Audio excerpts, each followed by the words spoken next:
Hi friends, இப்போ நம்ம மகாநதி பார்க்க போகிறோம். மகாநதியில் வந்துட்டு காவேரியோட அம்மாவுக்கு ஒரு பயங்க. அதாவது முதல் நாள் மருமகன் அந்த பேச்சு பேசினாங்க. கடைசியில் பார்த்தா மறுநாள் சரி மருமகனேன்னு ஏற்றுக்கிட்டாங்க போல். சரி விடுங்க, வேறு வழி இல்லையே அப்படின்னு சொல்லிட்டு யமுனா வந்தோடனே எப்படி பேசினான்னு சொல்லிட்டு கேட்டியா அப்படின்னு சொல்லிட்டு கங்காட்ட கேட்க நல்லா தான் பேசினதா சொன்னாங்கம்மா அப்படின்னு சொல்லிட்டாங்க. சரின்னு சொல்லிட்டு ஆர்வமாக டிஃபன்லாம் செஞ்சு வைக்க நம்ம நிவினும் வந்து உட்காந்து சாப்பிட்டாப்புல. சும்மா போகிற சிங்கத்தை ஏன்ப்பா தீண்டி விட்றீங்க அப்படிங்கிற மாதிரி தான் சாப்பிட்ட ஒரு கம்னு சாப்பிட்டுட்டு இருக்கும்போது யமுனாவை பக்கத்தில் உட்காருன்னு சொன்னோடனே சீறி பாஞ்சிட்டாரு.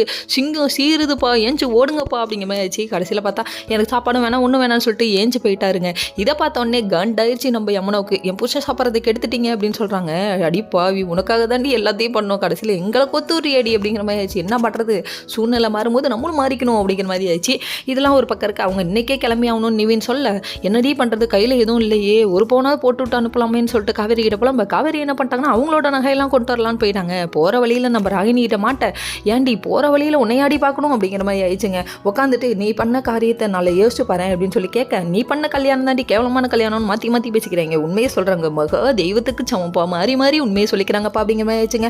இதெல்லாம் ஒரு பக்கம் இருக்க. இன்னொரு பக்கம் வந்துட்டு நம்ம விஜய்கிட்ட போயிட்டு நகை இந்த மாதிரி ஏன் நகையை கொடுக்கலாமான்னு சொல்லி கேள்வி கேட்க, ஒரு லிஸ்ட் எடுத்துருவாமா, நம்மளால் வாங்கி கொடுக்க முடிஞ்சது நம்ம வாங்கி கொடுப்போன்றாரு. என்ன ஒரு மனுஷன் யானி அப்படிங்கிற மாதிரி ஆயிடுச்சு.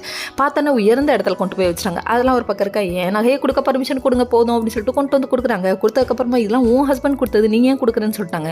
இன்னொரு பக்கம் நம்ம கங்கா எதுவும் கொடுக்காம இருந்தால் சும்மா இருந்தால் அவ்வளோதான், நமக்கு அசிங்கம். அதனால் பேங்க்கில் எவ்வளோ பணம் இருக்கோ அதை கொண்டு வந்து கொடுங்க, செலவுக்கு நம்ம எடுத்து கொடுத்துடலாம் அப்படின்னு சொல்லிட்டாங்க.